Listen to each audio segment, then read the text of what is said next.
आज की जो हमारी कहानी है वो आप दुनिया के सबसे बड़े मोटिवेशनल स्पीकर संदीप माहेश्वरी पे आधारित है। संदीप माहेश्वरी, जी हाँ, वही संदीप माहेश्वरी जो अक्सर अपने सेशन करते रहते हैं, बड़े लोगों से मिलते हैं, मोटिवेट करते हैं लोगों को। तो ये कहानी जो मैं सुनाने जा रहा हूँ वो बिल्कुल 100% सच है, और ये सच क्यों है उसकी प्रूफ मैं कहानी में ही बताने वाला हूँ। तो कहानी पूरी लास्ट तक सुने तो आपको पता चल जाएगा कि मैं कहानी सच है या झूठ।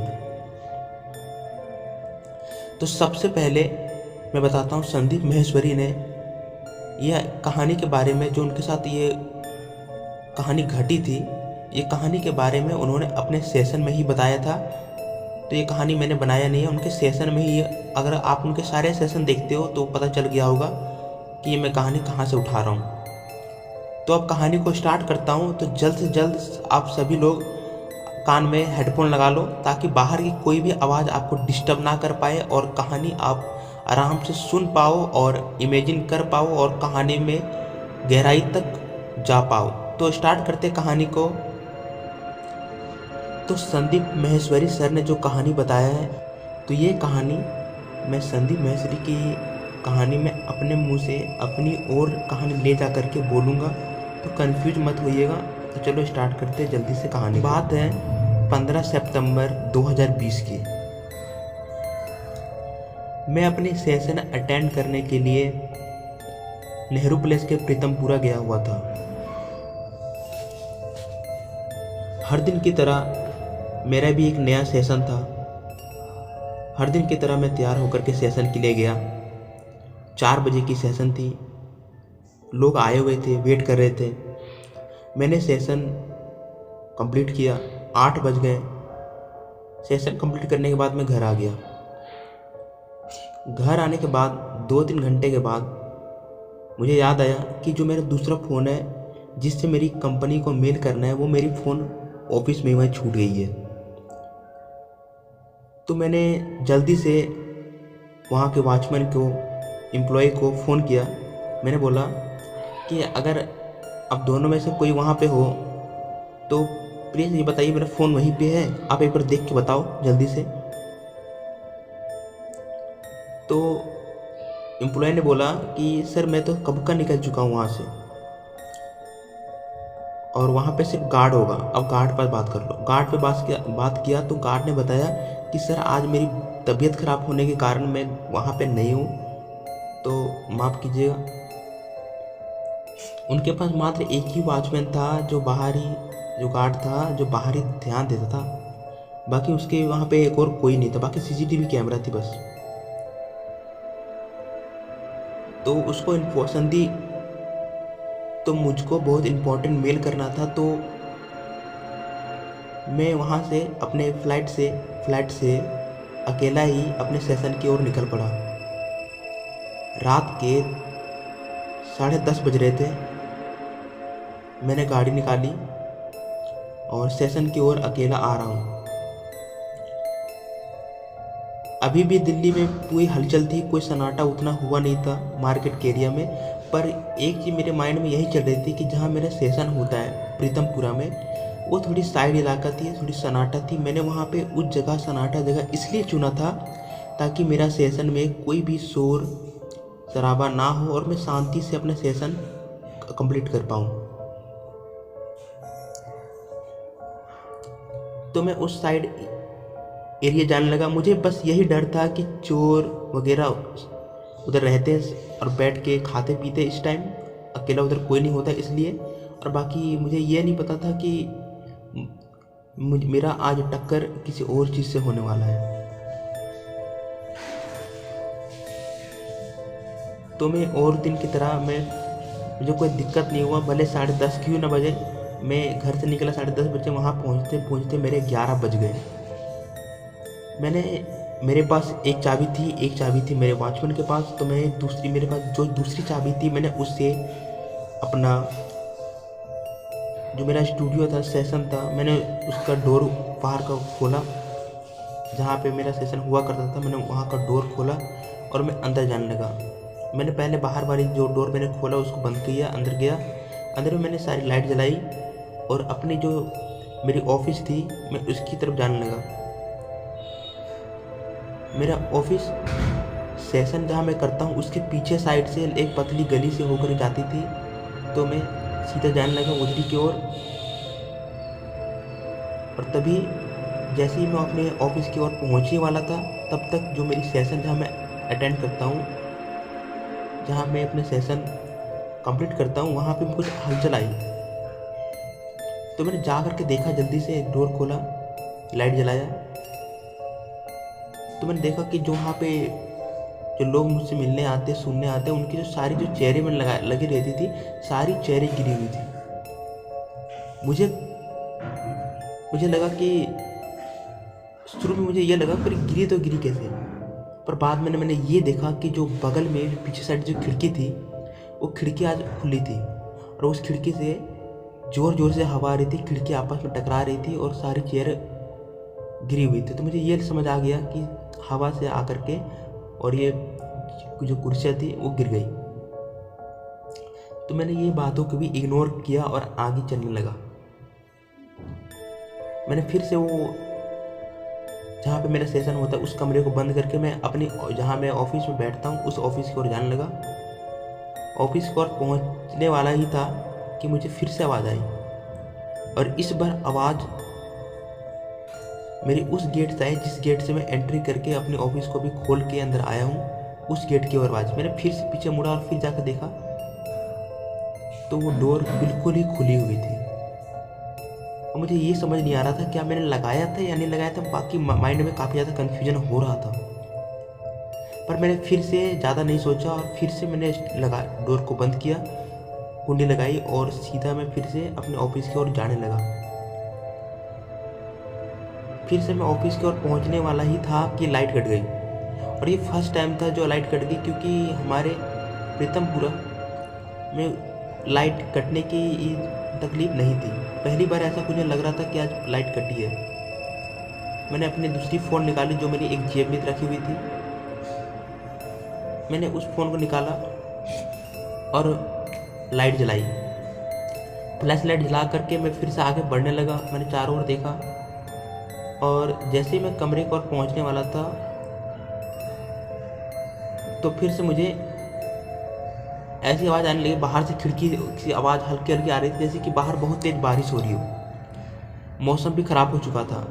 तो मैंने बोला क्या सच में ख़राब हुई? तो फिर से मैं अपने स्टूडियो जहाँ पे मेरी शूटिंग होती है जहाँ पे वहाँ गया।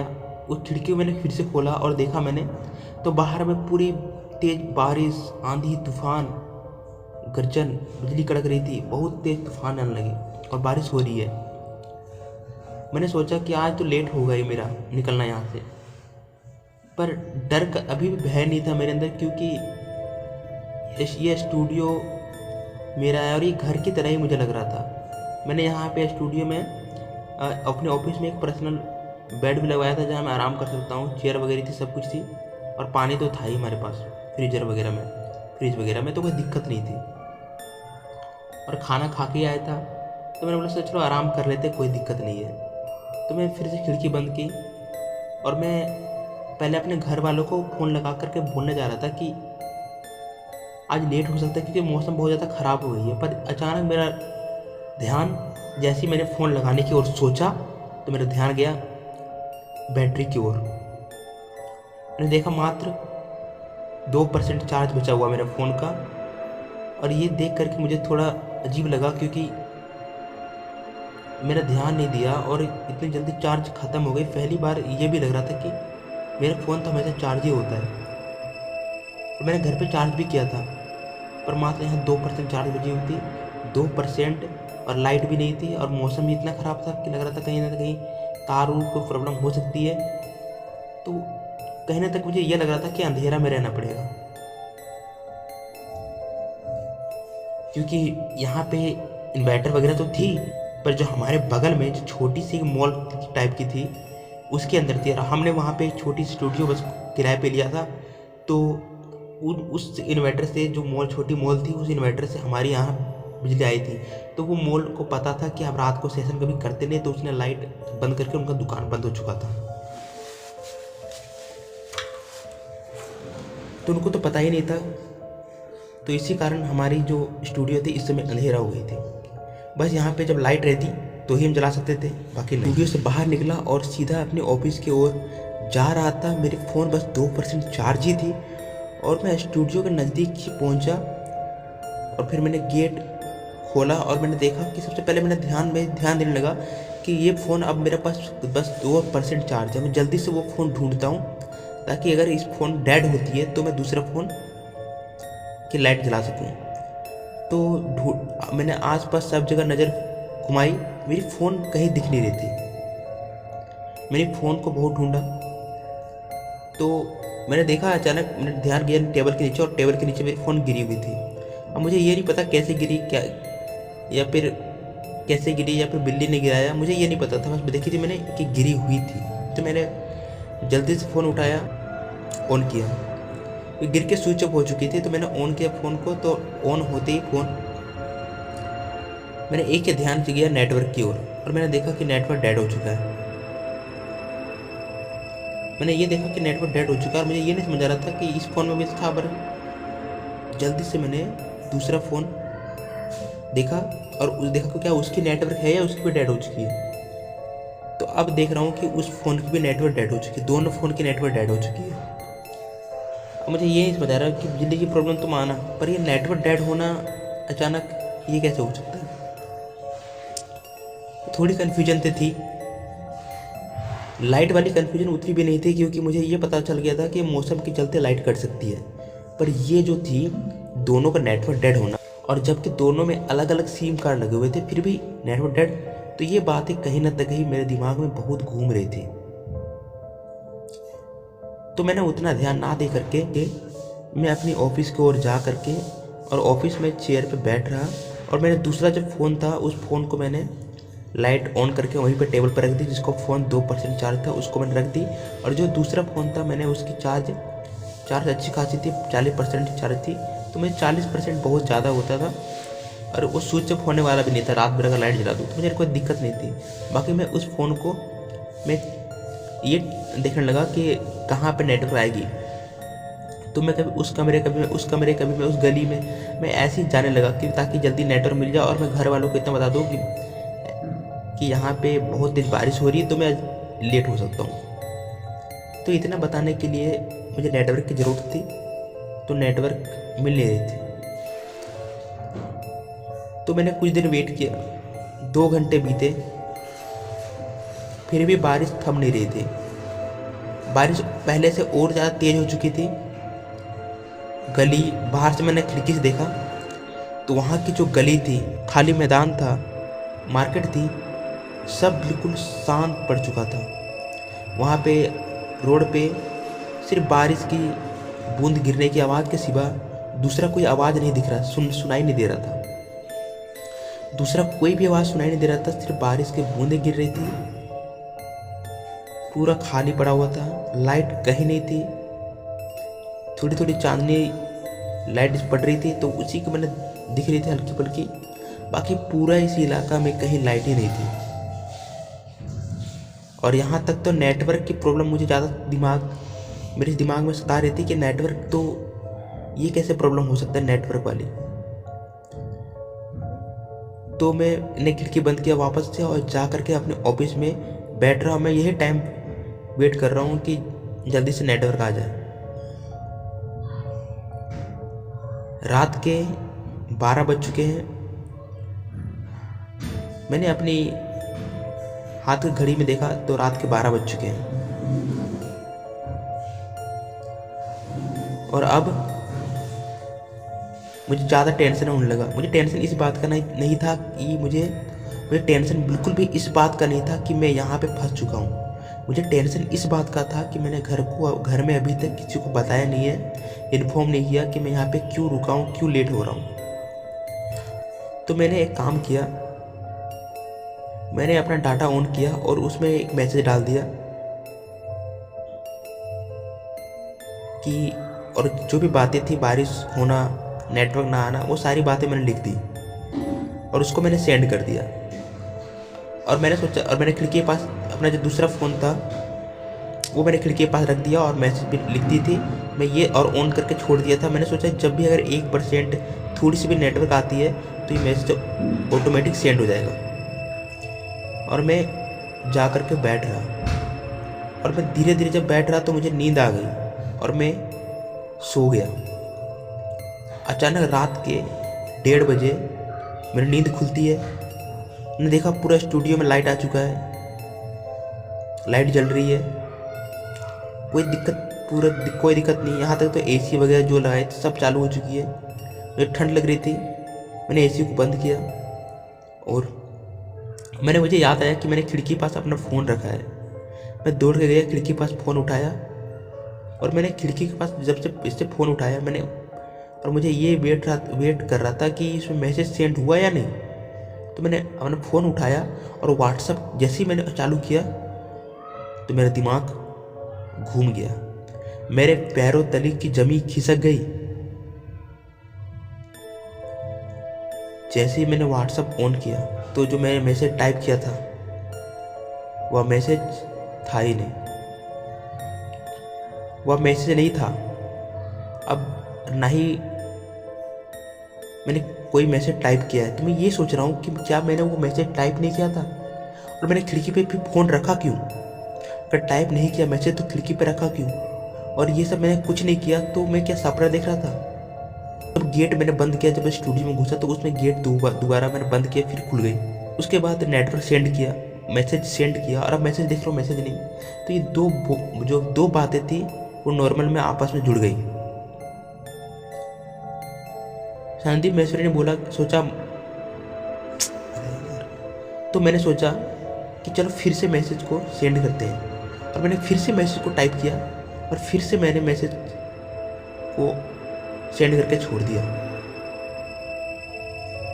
पर दोबारा मुझे तो मुझे डर तो तब लगा जब मैंने दोबारा फ़ोन 10 मिनट के बाद देखा और 10 मिनट के बाद देखा तो फिर से वो मैसेज गायब। मुझे डर तो तब लगा जब दोबारा मैसेज गायब हो गया और मैं ये सोच रहा हूँ कि क्या मेरे फ़ोन में कोई प्रॉब्लम है या क्या है। तो मैंने दूसरा फ़ोन से इस बार मैसेज टाइप किया और दूसरे फ़ोन से मैंने मैसेज को सेंड करके और खिड़की के पास रख दी ताकि जब नेटवर्क आए और ऑटोमेटिक ये सेंड हो जाए। उसके बाद वेट करता रहा। 10 मिनट हुए। 10 मिनट बाद फिर मैं गया उस फ़ोन को देखने और फिर से वहाँ की जो मैसेज लिखी थी मैंने घर वालों को बताया था क्यों लेट क्यों रहा हूँ, तो वो मैसेज भी डिलीट। अचानक स्टूडियो की जब मैंने 3 बार मैसेज टाइप किया, 2 बार इस फ़ोन से, दूसरी बार उस फ़ोन से, तो दोनों बार ये मैसेज डिलीट हो गया। तो मैं दिमाग मेरा घूम गया और मैं टेंशन में आ गया। अचानक जो मेरी स्टूडियो की, मेरी ऑफिस की जो लाइटें थी वो फ्लिपर होने लगी, बंद चालू अचानक होने लगी तेज से। और अचानक मैं अपने स्टूडियो रूम में खड़ा था जहाँ पे मैं परफॉर्मेंस करता हूँ, वहीं पे खड़ा था। लाइट फ्लिपर हो रही थी और अचानक लाइट बंद और मेरी कान में हल्की सी आवाज़ आई, आसान है। ऐसे मुझे लग रहा था कोई बोल रहा आसान है, मरना आसान है। ऐसी कुछ आवाज़ आ रही थी मेरे दिमाग में। अब इतनी धीरे से आ रही थी कि मुझे ऐसा लग रहा था कि मैं उस सोच में डर से ऐसे मेरे सोच रहा हूँ या फिर ये सच में मेरे कोई कान में बोल रहा है ये मरना आसान है। ऐसा बात जो बोला मैं सोच रहा ये कि मेरी हैबिट हो गई थी, ये मैं बोलता हूँ या फिर ये मेरी एक हर वीडियो में ऐसे बोला है या मेरी कान में डर से सुनाई दे रहा है या फिर ये किसी ने बोला। उसके बाद अचानक फिर लाइट आ जाती है। फिर मैंने देखा तो दंग इस बात का रह गया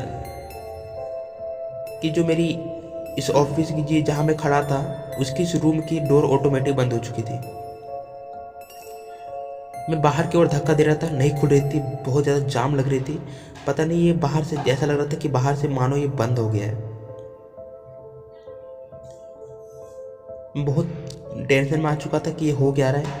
अचानक धीरे धीरे करके मेरी उस रूम की, जिस रूम में मैं खड़ा था अपनी, जहाँ मेरी सेशन होती है, उस रूम में धीरे धीरे सारी कुर्सियों को मैंने ध्यान से देखा तो कुछ कुर्सियाँ हिल रही थी, हल्की हल्की हल्की हल्की, मानो सारी कुर्सी एक समान हिल रही थी धीरे धीरे, जैसे मानो उनको कोई ठंड से कोई, जैसे कि मानो कोई कांपता है, वैसे पूरी सारी कुर्सियाँ हिल रही थी। मैंने ध्यान से देखा तो सब की सारी कुर्सियाँ, यहाँ तक जो मेरे स्टेज पे जो साइड में कुर्सी थी वो भी हिल रही थी। खिड़की के दरवाजे भी काँप रहे थे, जैसे कोई हल्की सी अर्थक्वेक चल रही है, आ गई है। सारी बात आपस में जुड़ करके मुझे कुछ डर बना रही थी। अचानक मैंने जोर से, डर से अचानक मैंने जो बाहर के जो गेट से जोर से धक्का मारा और दरवाज़ा खुल गया। मैंने सोचा बारिश हो या कुछ हो। मैंने सबसे पहले निकलने की प्लानिंग करने लगा और जल्दी से मैं दौड़ कर गया और जो बाहर की गेट थी उसको खोला। स्टूडियो को मैंने बंद कर दिया और जल्दी से अपनी कार में बैठा और कार में बैठ करके अच्छे से बंद करके, और मैं जैसे मैंने अपने पॉकेट से फ़ोन निकाला, मैंने देखा नेटवर्क पूरे फुल है। और यहाँ तक कि तो मेरे दोनों के दोनों फ़ोन में मेरे घर से 50 मैसेज आ चुके हैं, 50 बार फ़ोन आए हुए हैं, पर मैंने रिसीव एक बार भी नहीं किया है। घर वालों ने बहुत पूछा है कि क्या है क्या, यहाँ तक कि मेरे एम्प्लॉय, मेरे मैनेजर, जो मेरे गार्ड वगैरह थे, सबने फ़ोन किया था मेरे फ़ोन में, सबके फ़ोन आ चुके थे। मैंने देखा तो मुझे गजब रह गया कि सबके फ़ोन आए हैं, सबके मैसेज आए हैं और पूरा मैसेज भर चुका है। और जैसे ही मैंने स्टूडियो बंद किया और ये बात मैं मोबाइल में बंद किया और उसके बाद नेटवर्क आ गया और सबके मैसेज भी आ गए। और डर तो मुझे ये तब लगा जब मैसेज पढ़ रहा था, तभी जब मेरे मैसेज मोबाइल में पढ़ रहा हूँ गाड़ी में बैठ करके, तभी बाहर से खिड़की, मेरी शीशे की ओर मेरा जो वॉचमैन था वो ऐसे दरवाज़ा ऐसा हाथ मार रहा था उस पर। वो जोर जोर से हाथ मार रहा है। मैंने देखा कि उसी का वही है वो। मैं डर गया। मैंने फिर भी डरते डरते मैंने आधा शीशा खोला, नीचे किया और वो बोल रहा, सर जी आप कब आए, आपने बताया भी नहीं। तो मैं डर से उसकी ओर देखने लगा। उसके चेहरे देख करके तो ऐसे लग रहा था कि वो काफ़ी देर से यहीं पे वॉचिंग कर रहा है, वो रात भर यहीं होगा। और वो मेरे ओर इस तरह देख रहा है कि वो यहाँ पे रात को आए, क्यों आए। मैं उसे कुछ कहना नहीं चाह रहा था। ऐसी सारी बातें ऐसी मेरे दिमाग में घूम रही थी कि मैं उसे क्या कहूँ। फिर भी मैंने हिम्मत जुटा करके मैंने ये पूछा, जिस समय मैं अंदर गया उस समय आप कहाँ थे। उसने कहा कि हमारे जो